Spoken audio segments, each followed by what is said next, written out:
कुंज बिहारी श्री हरिदास, जय हो मेरे राधे प्यारे की। ये कहानी है प्यारी सी गीता नाम की लड़की की, जो चंडीगढ़ की रहने वाली थी। वो बहुत ही प्यारी बच्ची थी। उसकी उम्र 18 साल के लगभग हो गई। उसकी फैमिली में वो और उसे एक भाई और एक बहन और उसकी मम्मी पापा थे। गीता नाम की बच्ची ने बचपन से ही श्री राधा रानी और बिहारी जी की बहुत सी लीलाएं सुनी थीं। हुआ यूँ कि एक दिन उसका बहुत मन हुआ वृंदावन जाना का।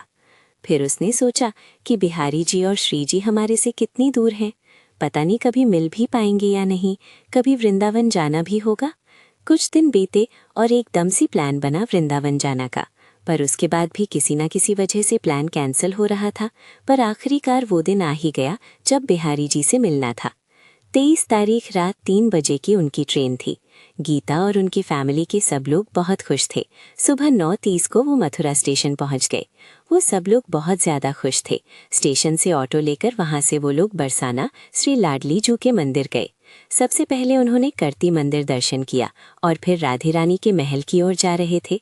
उनके साथ 2 छोटे बच्चे भी थे। उन्हें बच्चे बोले कि भूख लग रही है, तो 12:45 पर तल पर हम वहाँ फ्रूट खाए और सोचा कि 1 बजे तो मंदिर बंद हो जाएगा। पर फिर मन में कि श्री जी ने बुलाया तो दर्शन भी वो ही दे गई। उमर सीढ़ियाँ चढ़ते और चलते जा रहे थे और मन में चाह थी कि वो कितनी सुंदर दिखती होंगी।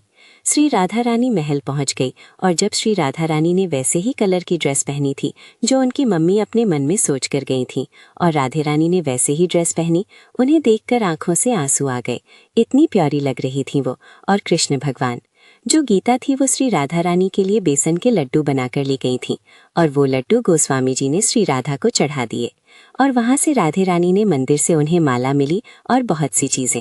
और जब मंदिर से नीचे उतर रहे थे तब उनको एक औरत मिली और बोला कि पहली बार ऐसा हुआ कि मंदिर 2 बजे तक खुला था। वो बोली कि मैं पहले जब आई थी जब मुझे वापस आना पड़ा, क्योंकि 1 बजे मंदिर बंद हो गया था। फिर वो सब लोग नंदगांव गए, वहां पर दर्शन किए और गिरिराज जी के दर्शन कर वो सब लोग रात होते ही वृंदावन पहुंच गए और वहां होटल में रूम लिया। और वो सुबह होते ही वो पहुंच गए केशी घाट। श्री यमुना जी के दर्शन किए और बोटिंग भी किए पहले बार, और बहुत ही प्यारा नज़ारा था यमुना जी का, बहुत ही सुंदर।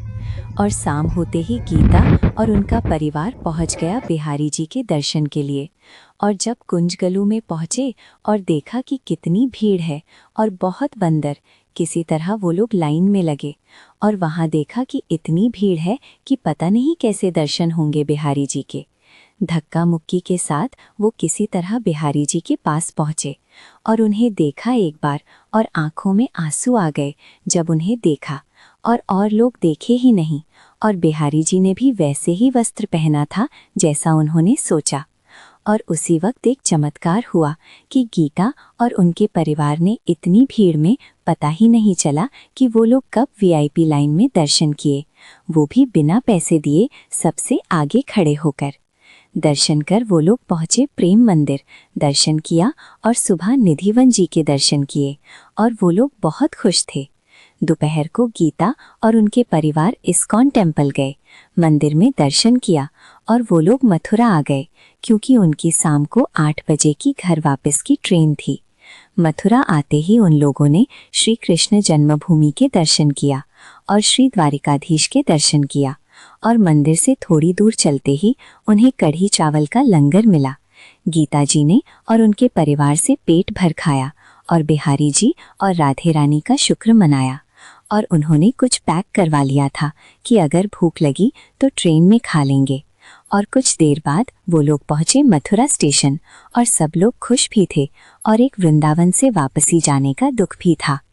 और 8 बजे की उनकी ट्रेन आई और वो चंडीगढ़ के लिए रवाना हो गए।